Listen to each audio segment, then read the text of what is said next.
Okay guys, I'm going to record a video real quick about how to solve problem B here. Okay, so that's the one that we're working on. Let's make that a little bit bigger.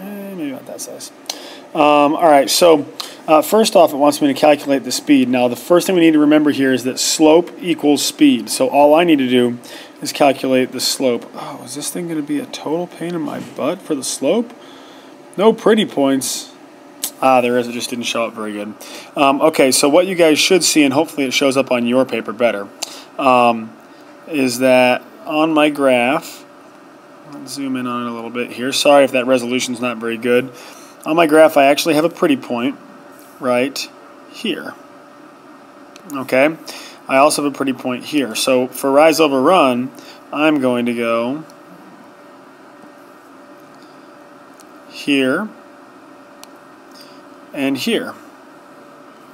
Now, rise shows, it looks like we're counting by hundreds, so we go from 0 to 300, which means that this rise is 300 meters.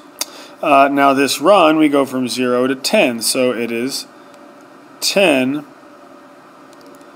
minutes. Okay, so if I'm going to do my rise over run to calculate the speed, rise over run is going to be 300 meters divided by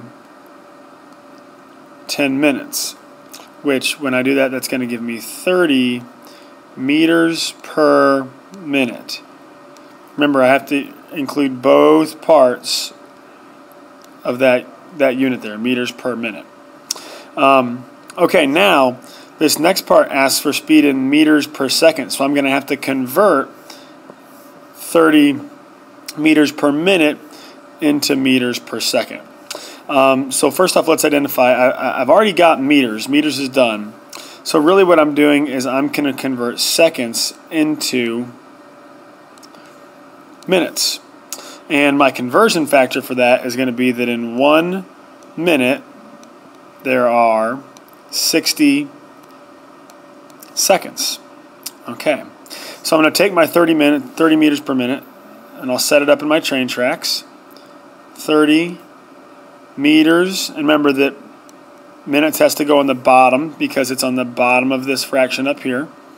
And then my conversion factor is going to go in, so I'm going to take this and I'm going to stick it in my train tracks. Now, I'm trying to get rid of minutes.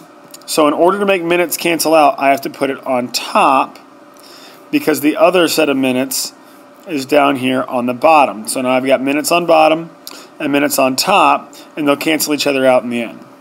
So if minutes is on top, seconds is the other half of my conversion factor. So now I've got this conversion factor written down here in my train tracks. I fill the numbers in. 1 minute is equal to 60 seconds.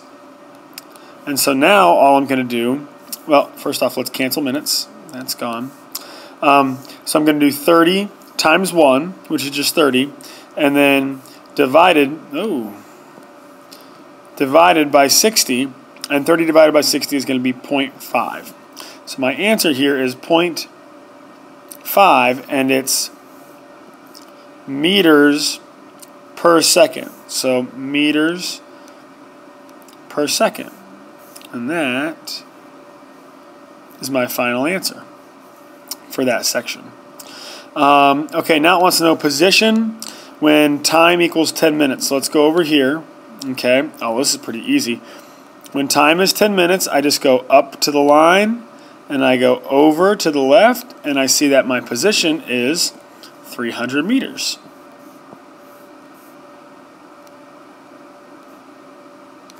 There we go. That's how we do number 2. Ask me questions if you have any questions on the other ones.